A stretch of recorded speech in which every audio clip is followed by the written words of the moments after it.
Vamos a intentar hablar de este teorema y comenzamos primero con una aplicación lineal U de un espacio vectorial E en un espacio vectorial F, ¿cierto? Son K espacios vectoriales, ¿cierto? Lo que quiere decir que K es un cuerpo, ¿no es cierto? En general son los reales, los complejos, los racionales. Existen otros, ¿ya? Por el momento vamos a dejarlo así.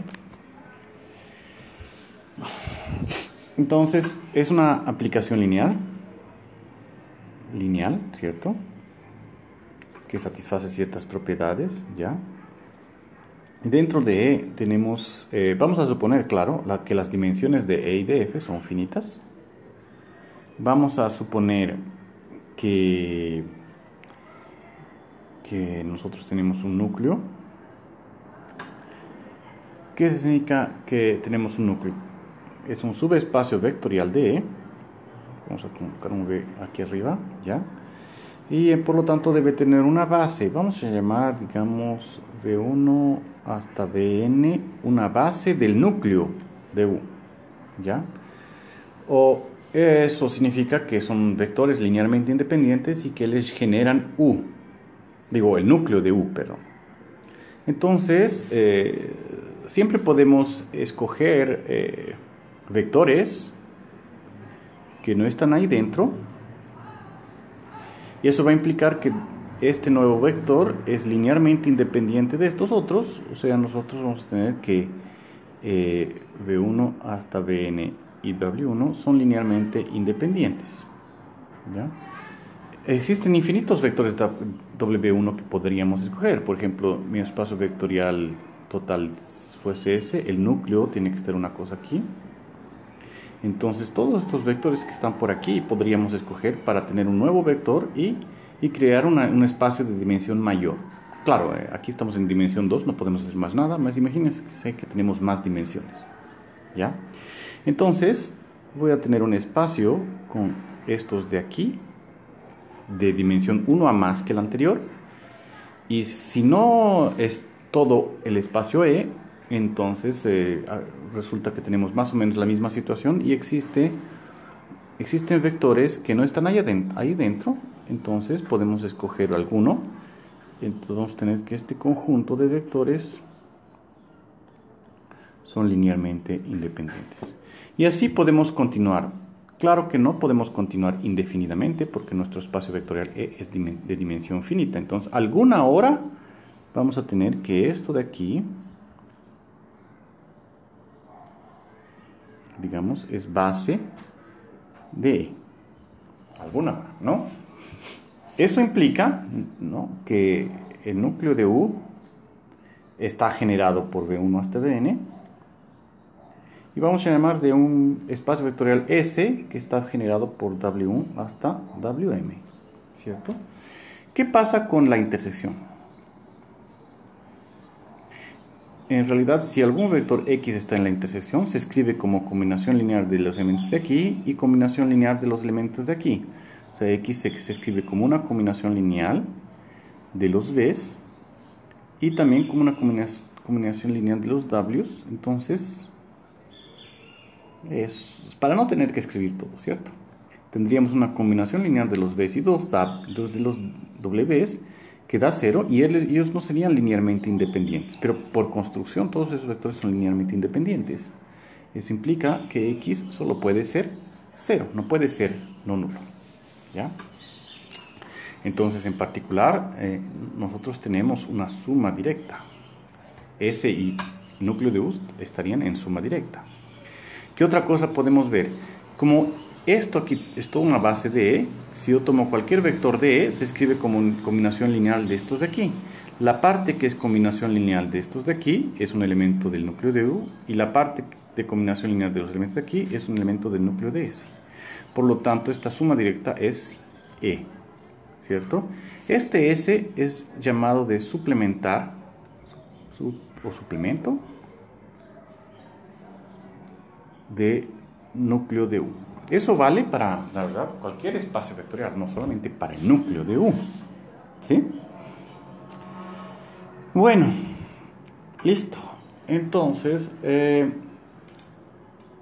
bueno, resulta ahora, ¿no?, que tenemos esta suma y nosotros queremos saber, vamos a llamar de V, ¿ya?, la aplicación lineal que va de U restricto en S para la imagen de U, ¿ya? ¿Qué aplicación lineal es esa? Es como si mi espacio E fuese este, esto es U, y aquí tenemos F, ¿cierto? La imagen de U, quiere decir la imagen de todo mi espacio vectorial, en principio es una especie de subespacio vectorial de F. Vamos a escribirlo así, ¿ya? Y bueno, el núcleo de U, es tipo un...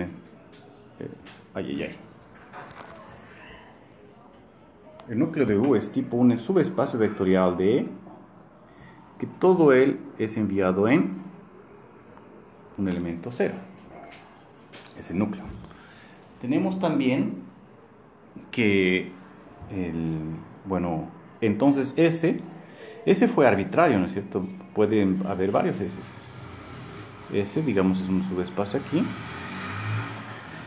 ¿cierto? Entonces queremos saber qué es lo que pasa con U restricto con S.